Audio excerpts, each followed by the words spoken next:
Здравейте машини, аз съм Янчо Сат и това е предикшън за утре, за 27 утре, така че ще ви покажа направо към моят десктоп.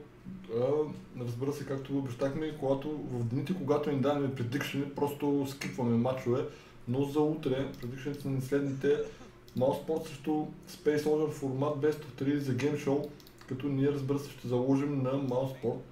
Стартове е става за Mouse Sport, Крижен, Екс, Нико, Спиди и Денис, ние залагаме на тях, като вторият матч, пък, който си харесахме ние, е между Alternator Attacks и Explosive, като ние залагаме на украинците.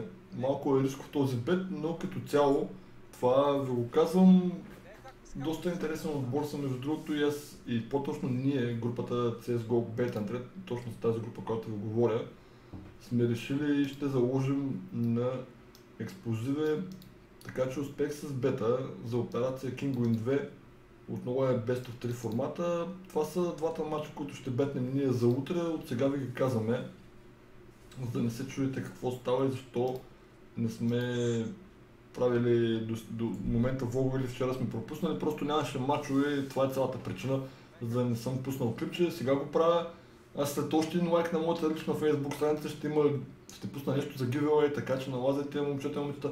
Повтарям още веднъж, тези предикшени са от групата CSGO Trade Bet. Надявам се да ви хареса, ще продължаваме да правим. Ами това от мен машини, успех с бета и знаете, бетвайте разумно и на своя глава. Чао, чао!